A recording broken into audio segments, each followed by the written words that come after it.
What's up, guys? I'm Chad Barnes, and welcome to the channel. Here, it's all about real car talk, from simple fixes to smart driving tips and keeping your ride in top shape. If that sounds good to you, go ahead and give the video a thumbs up. Hit that subscribe button and make sure you watch all the way through. There's a lot of good stuff coming. Let's get Origins, the Sorento name appeared in the Kia lineup in 2002.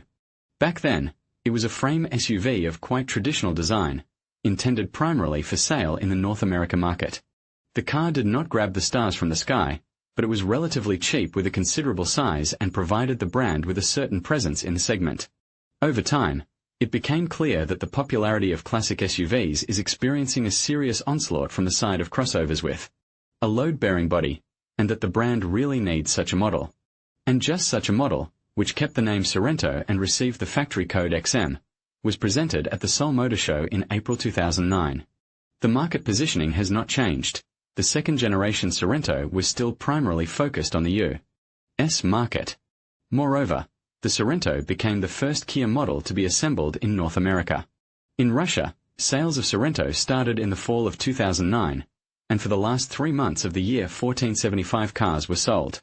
The car could be produced both in 5- and 7-seat versions, both with all-wheel drive and with drive only on the front wheels. But in our country, the popularity was mainly enjoyed by all-wheel drive variants. 2 of the available range of engines were supplied to the Russian market. 2.4-litre Theta 2 gasoline engine with an output of 175 horsepower and 197 horsepower diesel D4 HB CRDI with a capacity of 2.2 litres. In this case, gasoline cars could be equipped with both 6-speed manual and 6-speed automatic, and have drive both on all wheels and only on the front, but diesel versions had an alternative all-wheel drive and automatic transmission. At the same time, the presence of mechanics and front drive automatically meant the minimum level of other equipment. The car has gained a certain popularity in Russia, and in 2013, simultaneously with the restyling, which was quite a good job done. Over mistakes, local assembly of this model was organized at the Avtoda plant in Kaliningrad. But we are interested in 2009 to 2012 cars, as all of them were imported from Korea and can play the same role on the secondary market, which was once played by 10-year SUVs imported from Europe and the USA. The price for these cars today falls within the range from 700,000 to 1,250,000 rubles, and 700 to 750,000 sellers ask for cars. 2009 to 2010 with mileage of 200 to 250,000 kilometers, but at the upper end of the price scale are cars 2011 to 2012 with mileage of about 150,000 kilometers. As in the days when the Sorento XM was sold in dealerships, diesel versions tend to be a bit more expensive than gasoline versions, although time has somewhat erased this difference. Now it consists of the fact that in principle it is realistic to find a 2009 diesel Sorento for 750,000 rubles, while a gasoline car for the same money can be somewhat younger and have lower mileage. We have already written about what problems can face a person who has decided to such a purchase. Well, now it's time to see what its owners write about the car. Specialists say that when buying a horse, you should not approach it from behind. But that is, a live horse, the system ordinary horse. And if we are talking about an iron horse, and a not old Kia Sorento is considered as such, then it is not only possible, but also necessary to come from the rear. Moreover, it is with this that it is worth to start an inspection, and there are good reasons for that. In principle, the body of the 2009 to 2012 Sorento in general has sufficient corrosion resistance and does not cause special complaints. Moreover, in many reviews, owners mention the paintwork among the advantages. I would like to especially note the excellent paintwork. For example, in Skoda Yeti of the same year of release, the paint has already started to bubble in many places. There are those who think that everything here is at an average level, a little worse than at Germans, and approximately the same as at Japanese. But here the fifth door for some reason was not so good, not that some other metal was used for its manufacturing, not that the technology was unsuccessful. The main disadvantage of the car I consider its paintwork. From the very moment of purchase I closely monitor and kill bugs at the root, and if everything is normal on the hood, then the rear door requires special attention. Any chip will instantly turn into a monster. The trunk lid has already bloomed, the chrome is blown, even the sign on the trunk lid is rusting. After winter the trunk door lining has swollen. After 3 months of ownership the paint on the trunk lid, under the glass, has swollen and the chrome lining has started to fade. In many reviews the owners write that it happened with new cars, and the doors were painted and replaced under warranty. But now it is impossible to talk about warranty repair. There are no less complaints about the quality of windshield. In reviews owners write that the glass is very soft and is covered with scratches and a lot of microslivers literally for a year or two. The fact that the glass is equipped with electric heating in the wiper zone is, of course, good. Worse, this heater often fails, and then the glass can crack for no apparent reason. I saw a crack, I thought I had caught a stone. But the dealer said that it was just the heater that had failed. Such stories in reviews are not uncommon. There are also questions to the internal arrangement, first of all, to the quality of plastic used for the interior. First of all, almost all plastic in the interior is hard. But what is perceived absolutely normally in a salon of a budget hatchback of segment B+, in a medium-sized crossover seems inappropriate. Here the authors of reviews are not shy in expressions. Plastic. There is one soft element. It is a visor covered with leather. Why Koreans covered it is a mystery. They would have covered the whole panel. All the rest is just terribly hard. The first place. On rigidity of all cars that I have seen. The second, probably, is Carlina, but it is softer there. And that horror how hard the plastic is. Horror how quickly it gets scratched and loses marketability. The plastic is hard and scratches instantly. I've had the whole trunk scratched for 6 years, and there are a lot of scratches inside the cabin too. And where there is hard plastic, there are crickets. Not everyone complains about them, but now and then we have to read that the whole interior starts to rattle and squeak on bad asphalt. Plus plastic quickly gets dirty. I was struck by the materials of the interior trim. Hard marring plastic, especially the center console. Probably, the designers themselves have never tried to take it with unwashed hands. Everywhere, absolutely everywhere there are stains and divorces, which should be constantly wiped. It looks normal in a cheap parka for every day, but Koreans want to look like people who make cars not worse than others. It's just a finish for a model that has packages for almost 2 million rubles. In one of the reviews, the author summarized his impressions as follows. You can take Sorento, especially used, but only if you are not spoiled with good showrooms. If you are spoiled, look another model, if not another manufacturer at all. You will not get on and on. The salon will bore you. Quality of finishing materials irritated all the time that I drove it, and it is not treated by a complete set. In the top one it is even worse than in the beggar's one. Because of the quality of the interior, probably, and sold. But neither those who 10 years ago bought Sorento XM in dealerships, nor those who bought these cars later, on the secondary market, did not chase prestige. They needed a practical family crossover, on which it is possible to go to work, and to get to the village to grandmother, and to take a big family to the sea. And it means that such parameter as volume of a salon comes first. This parameter is positively evaluated by literally everyone, both those of the owners, who are completely satisfied, and those who did not agree with the car and found a lot of shortcomings in it. I want to say right away that the car is very roomy for its class.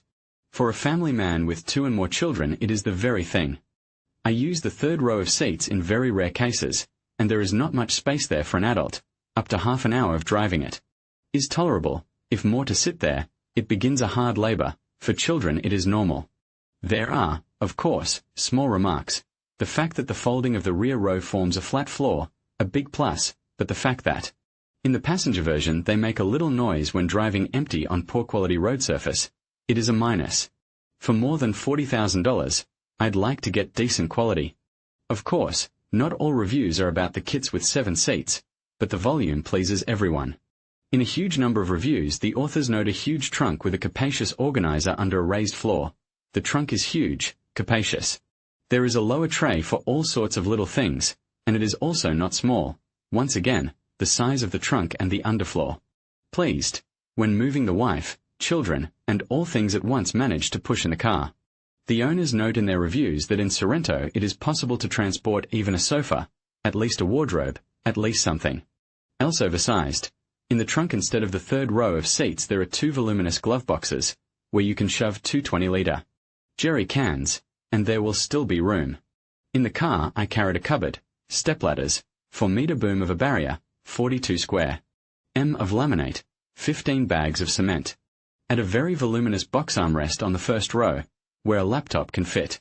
It is not less important and that, having folded down the second row of seats, you receive a platform with a flat floor which without problems turns into a sleeping place for two people.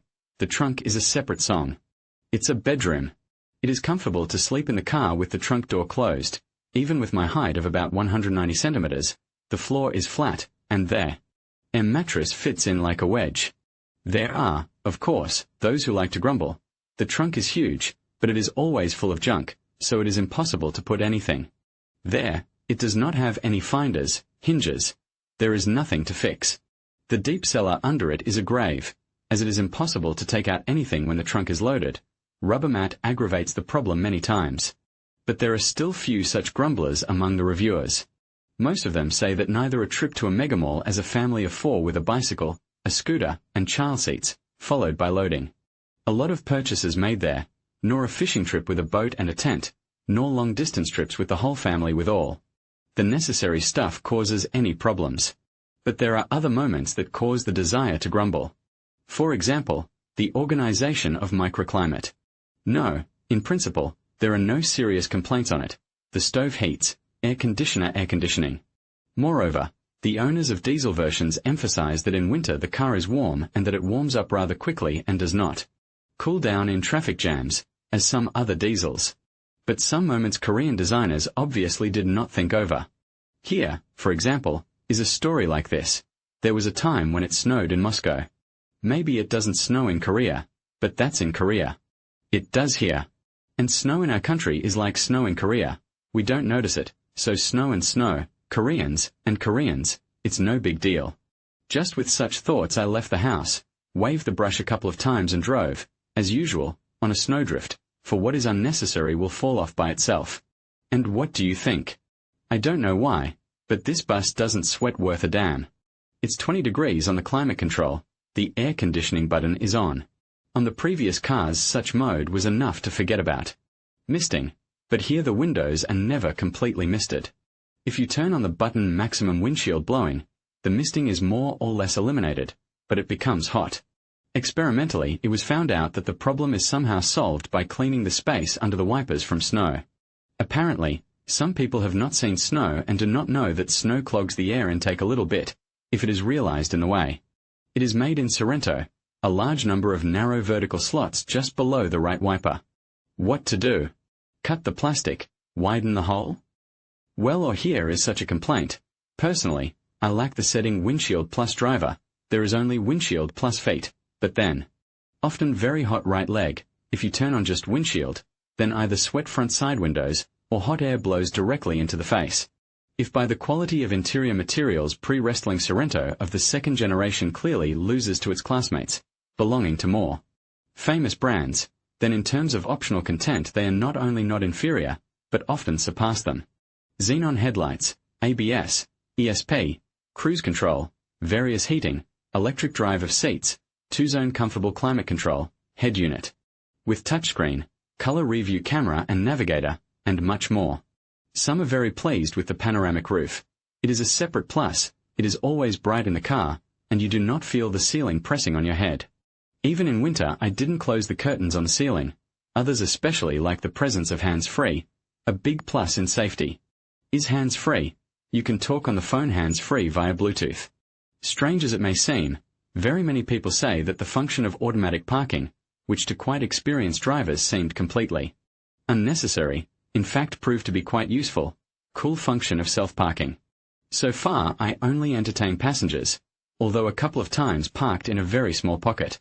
Really convenient and fast, especially if behind you others are waiting for you to pass. For ladies in general indispensable function. But it is still necessary to control by mirrors and camera. In terms of evaluating all these functions, of course, there will also be reasons to grumble. Someone is upset by the absence of daytime running lights, someone very much dislikes the washer fluid consumption. Headlight washers are triggered twice for each inclusion of the glass washer, which entails a huge consumption of washer fluid. Taking into account Russian realities, sometimes washer fluid consumption is more than fuel consumption, and taking into account its cost. Sad. I pull the fuse for the winter, but the presence of headlight washers was one of the most important criteria for choosing a car. There are a lot of minor complaints with these washers in general. For example, The windshield washer nozzles are located in the niche between the glass and the hood.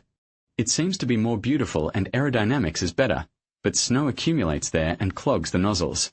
And here one more nozzle, washing the rear view camera, is simply absent, though its installation is provided by the design. So the owner's right. I had to install it myself, otherwise the camera is blind exactly when it is needed most of all. And it's too lazy to go out. Or such a moment, when the washer runs out, a warning lights up on the screen of the onboard computer, and that's it. No more trip computer. The washer is finished. You don't need to know anything else. Built-in navigation is also criticized. Maps are inferior, old, only Moscow and the closest Moscow suburbs. Where to get updates and extensions, it is not clear, and the navigation itself is not too accurate. Several times I had to make sure. One joy is that it is always at hand and without additional suction cups.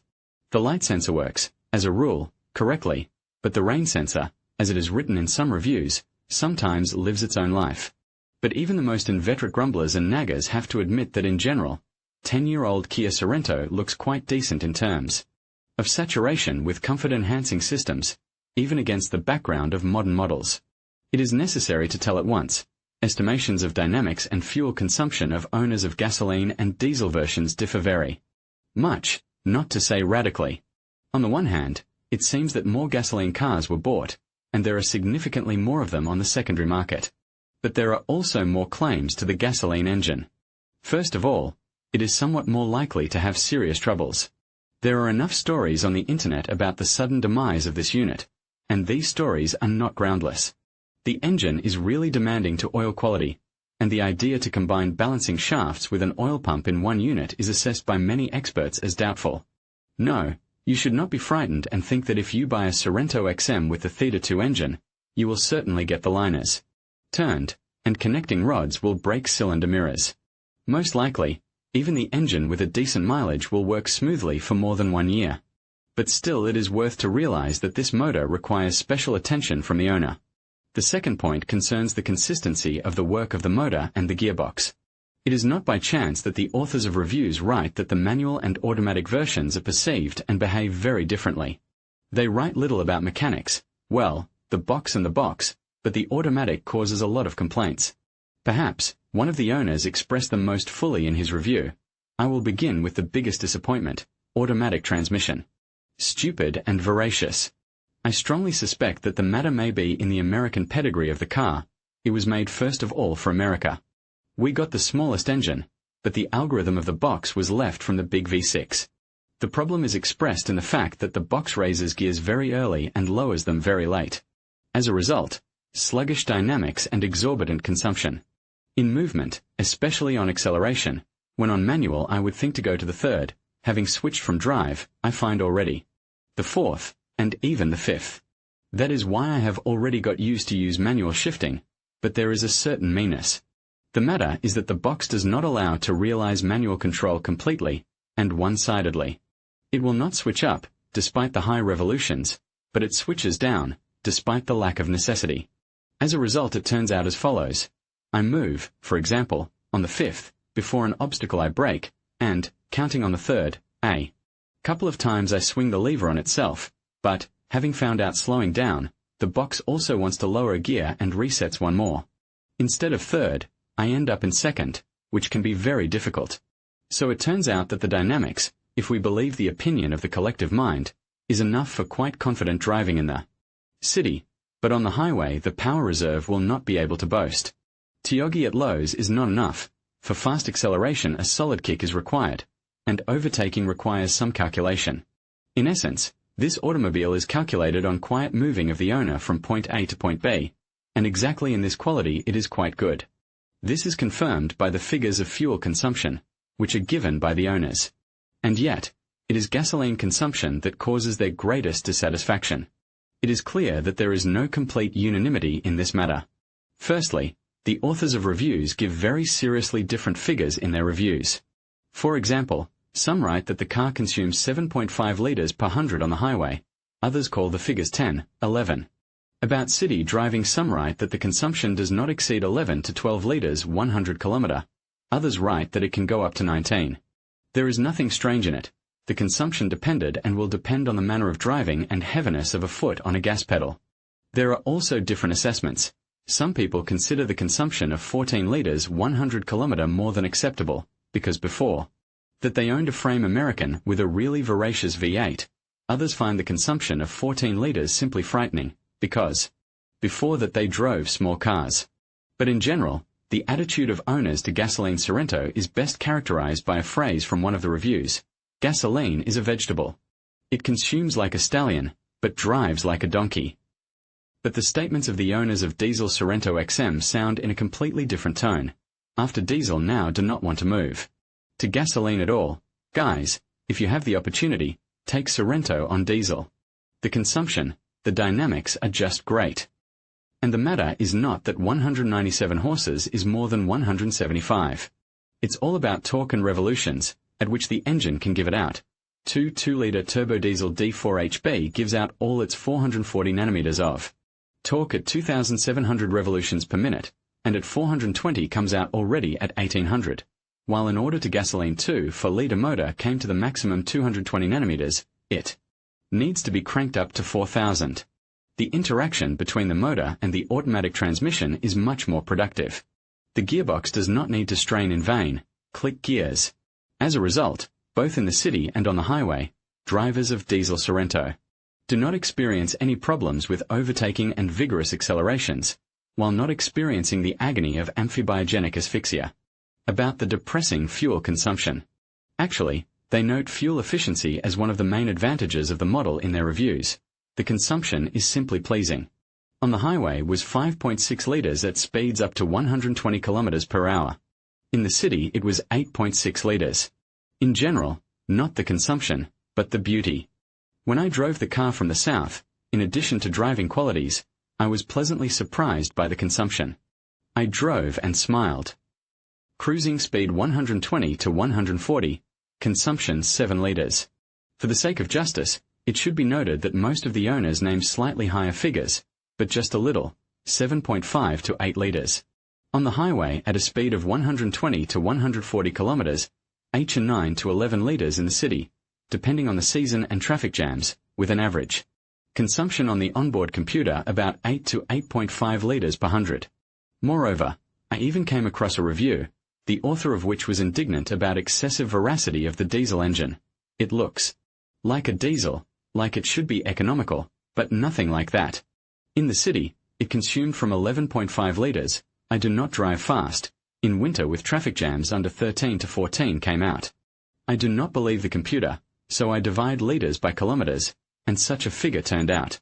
On the highway with cruise control, at a speed of 109 km per hour, I hope it is clear why such a speed, 5-7 litres per 100. On the highway, yes, it was pleasant to drive. You look at the fuel gauge and it does not move, but in the city, why so much? What can you say? Any assessments are always subjective. Low consumption is also excellent autonomy. We filled up at the Moscow Ring Road, near Kashirka. The tank was enough to get us to Samara, almost 1,100 kilometers, just for a second. I was sitting and a passenger, well, and the trunk is loaded. The cruising speed was 130 to 140. It reached 150, of course, where possible. There were 5 to 6 sections with repair of the highway, reverses. We stood for 20 to 30 minutes, and everything like that. And the Sorrento's tank is 60 litres. But, as always, any plus has its minuses. More torque of diesel can play a cruel joke with fans of dynamic driving or driving with a heavy load, for example, with a trailer or off-road. The weak point in this situation is the splines in the differential cup. This node is the same for both gasoline and diesel cars, but the diesel with its 440 nanometers of torque is much faster than gasoline cars, especially if moisture penetrates into the node and rust appears. As a result, slipped splines, and the car, which suddenly becomes front-wheel drive. The diesel engine also has its own vulnerabilities. For example, the crankshaft pulley. It turns out that they have this disease. The rubber inside the pulley simply ruptured, and the pulley itself came off to the side, but the belt stayed in place. It happened to many people, I read on the internet. The cost of the pulley at the officials was terribly expensive, 22,000 rubles. I bought it at the non-officials for 7,500 rubles. There are no non-originals. I changed it just in case, with the belt and tensioner. Naturally, as well as in the case with other diesel motors, at a certain age may require increased attention and injectors, and calculation plugs, and to the quality of filters and oils, diesels are more fastidious than gasoline motors. But all this pales against the background of the simple fact that diesel Sorento drives much better than gasoline ones. Ergonomics is the science of human interaction with technical devices he uses. In case of a car, it deals not only with the comfort of seats and mutual location of controls. By the way, there is a complete order with the driver's landing, and nobody complains about the arrangement of devices and buttons. But for the automobile to turn out perfect in all aspects, Korean engineers still lacked experience. And what is a shame, all blunders are some small pennies. Well, for example, the washer tank. What kind of a freak invented such a filler neck for antifreeze? There are no words to describe it. If you consider this car, just at least once try to get from a 5-liter tank with antifreeze into the corresponding recessed nozzle. In the dark, and even without a funnel. Particularly furious is the fact that there is room under the hood for 2 such engines, and there is no physical sense to make such a stupid intake pipe for antifreeze and cannot be. Now I am thinking to cut off part of the pipe and attach the neck in another place, for example, on the radiator grill instead of the nameplate, where it belongs, replacing part of the rigid pipe with a hose of suitable diameter. Or take such an aspect. Nobody complains about the work of the media system. They do not like the fact that the brightness of the screen cannot be adjusted. Despite the background black color, at night it shines so bright that it is very annoying when traveling in the countryside. I cover it with a super sticky mat. Further, the volume of the audio system can be adjusted in steps. It would seem, what's so wrong with that? But there will definitely be someone who does not like it. The music is more than bearable. I as a non-melomaniac have enough. The bug is in the volume levels, a very big step. The sound level of 3 is still a bit insufficient, and 4 is already a bit loud. Or here is the hands-free system itself, connecting the head unit and smartphone via Bluetooth, noted by many owners as a significant plus. But the connection algorithm, or rather the fact that the search procedure must be done every time you get into the car, can really cause some irritation every time you have to connect it manually. That is, when you start the car, it won't come on automatically, so I gave up on it. And also the picture from the rear-view camera is displayed on the screen of the media system. It works well, the image gives qualitative, and in many reviews its convenience is noted. The problem is that it takes almost a minute to load the system after turning on the ignition and starting the engine, and if you get into the car and you need to leave the parking lot in reverse, you have to wait, the camera will not show anything. Well, a lot of the reviews mention the seat belts. The passenger's belt also constantly bangs against the plastic. I taped up the headrest guides with duct tape. I remembered my second car, a Niva from 2002. And this is in a car for $1.5 million. This problem was worthy of a whole essay.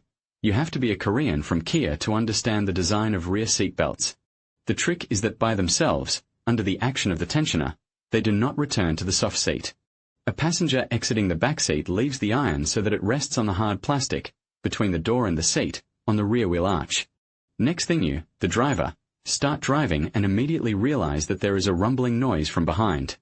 You stop, swear, get out of the car beeps, the key is in your pocket. You reach the right rear door and then you realize that the door is closed.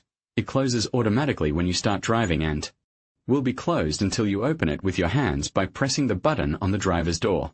You go back to the driver's door, the floor of the mat is increasing, and the Jeep is big, it is far to go, for this reason you swear even more strongly.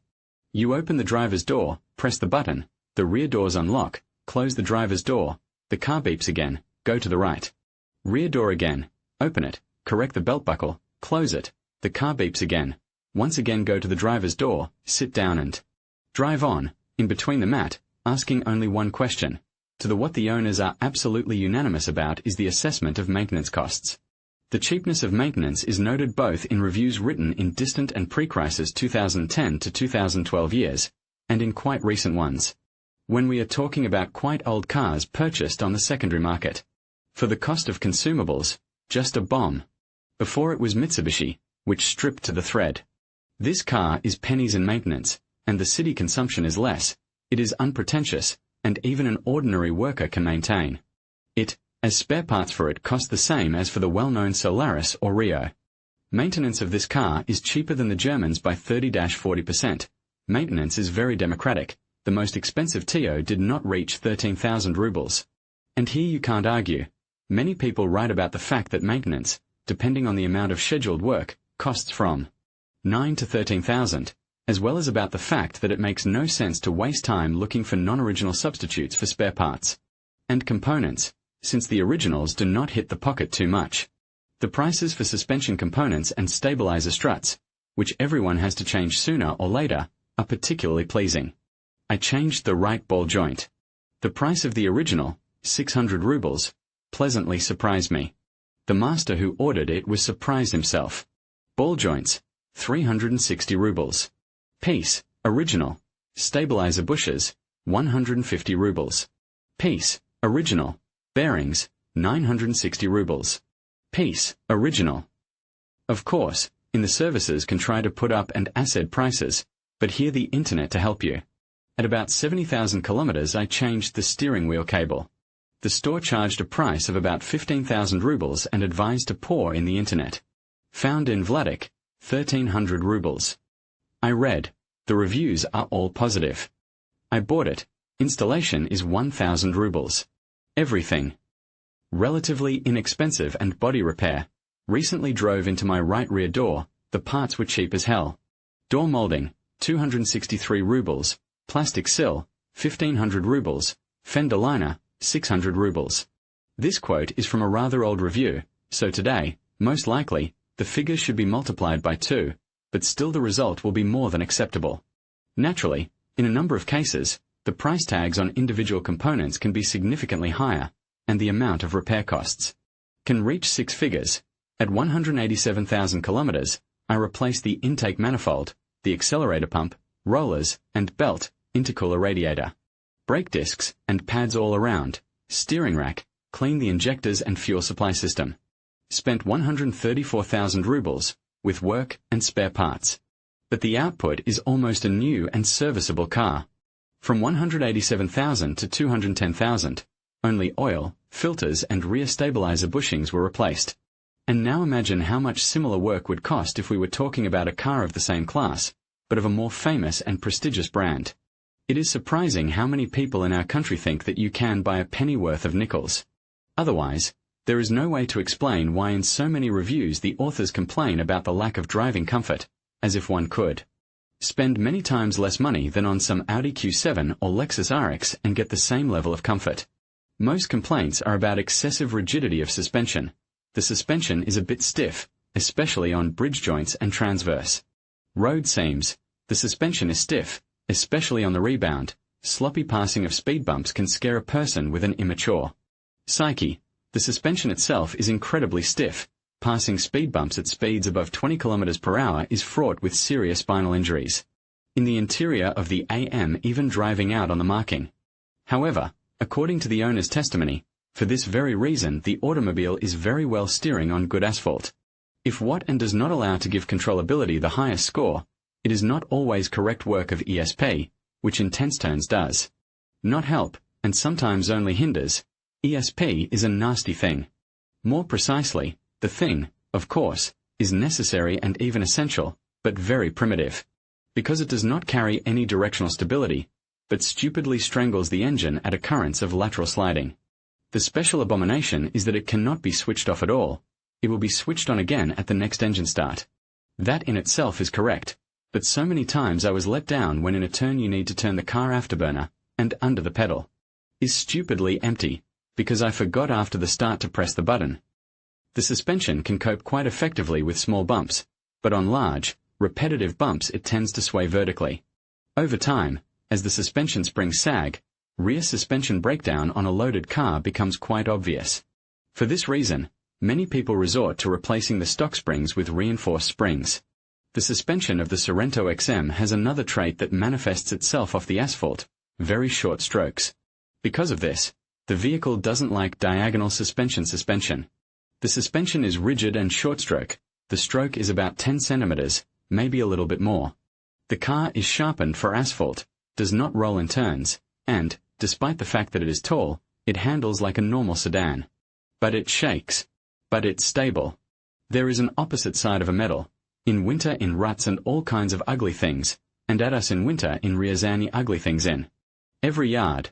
Very much likes to be hung out on an even place and to get stuck without visible reasons.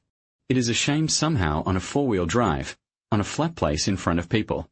A neighbor with a shovel will come up and ask, "Why do you only have a front-wheel drive?" Another important aspect of driving comfort is acoustic comfort. Here the authors of reviews are not absolutely unanimous. Someone even praises, someone estimates neutrally, but the majority still expresses in the spirit no noise insulation is nothing. Well, it is a misfortune of all Koreans and strongly recommends to establish additional noise insulating panels, comfort on firm 4, but under condition of manufacture of 2-layer noise insulation of an interior. After a not cheap sedan, the noise from the fifth door and from wheel arches when driving on puddles and sandy gravel roads hit my brains pretty hard. Very annoying aerodynamic noise, which occurs in the area of the front doors. Air at speed seeps into the cabin through the upper corner of the door, and it is a design defect of the model, which was got rid of after restyling. They fight with it in different ways. Mainly, they kolhozes additional rubbers and seals, but this fight goes with variable success. But the main advantage of Sorento XM its owners consider reliability. Once this reliability was confirmed by a 5-year warranty, which helped many people, although it had some limitations in the small print. Today it is definitely over, because we consider cars released in 2009 to 2012, but nevertheless the authors of reviews write, as if conspiring, for all the time, 130,000 kilometers, changed only filters, air and fuel, except for the cost of oil and gasoline, as well as spare parts, stabilizer bushings and other silent blocks, which need to be changed according to the regulations and the mileage of the car, did not buy anything and did not spend, for all the time of operation in the services went only for diagnostics and oil change. The car did not cause any problems in repair, bought new in a car dealership, drove for 7 years. There were no breakdowns, a very reliable car. Of all the cars that I had, this one was least of all asked for service. Only routine maintenance. Such statements can be quoted endlessly, as well as stories about the fact that the car has repeatedly traveled from St. Petersburg to the Caucasus, from Moscow to Karelia and the Volga region, has taken the owner all over Europe and Central Russia. Well, if something broke, as a rule, the repair did not require some killer expenses of money and nerves, for 5 years of exploitation. And 167,000 kilometers of mileage I faced the following failures. Replacement of support bearings, 2 or 3 times, replacement of the oxidized parking brake cable, repair of the driver's seat frame, critical. I have faced the following failures. Replacement of the support bearings, 2 or 3 times, replacement of the oxidized parking brake cable, repair of the driver's seat frame, critical for drivers weighing more than 100 kilograms, replacement of the washer fluid sensor, due to low-quality fluid, and replacement of the cable in the steering column. My friend and I have been together for almost 7 years. Everything happened, but we did not quarrel seriously. He did not let me down on the road, did not suck money. In general, there was a complete mutual understanding and impression of an honest car. I would like to point out that for all this time, except for consumables, I replaced the stabilizer bushings and struts, the front ball joints, and that's it, nothing else. Owners note that most often it is enough to pass annual scheduled maintenance in time, and the car will work without any problems. But if you do nothing, then at 90 to 100,000 kilometers the differential drive of rear wheels and the gearbox will die. Repair is difficult, but if it is competently performed, then without any consequences, and it will cost 20 to 30,000. Certainly, as well as in case of very many other models, after 40 to 50,000 kilometers it is necessary to change every year a couple. 3 some rubbers in a suspension, but it and inexpensively, as it was already told, and quickly. And many compare reliability of Sorento with such a benchmark as Toyota cars, which, according to the legend, do not break down. That's why for a person who is somewhat limited in money, not chasing prestige, but needs a large and voluminous family crossover, the purchase of a 9-10-year-old Sorento XM can be quite a good solution. The problems of transportation of a large family will be solved, and the car will faithfully serve for several more years, without turning into a black financial hole. In conclusion, the Kia Sorento XM presents a compelling choice for many buyers, thanks to its spacious interior, advanced safety features, and impressive warranty. However, potential drawbacks such as fuel efficiency and limited off-road capabilities may give some pause. Ultimately, whether to buy or not to buy the Kia Sorento XM depends on your specific needs and preferences. Weighing these 5 reasons can help you make an informed decision that best suits your lifestyle. Thank you for watching, and we hope this guide has been helpful in your car buying journey.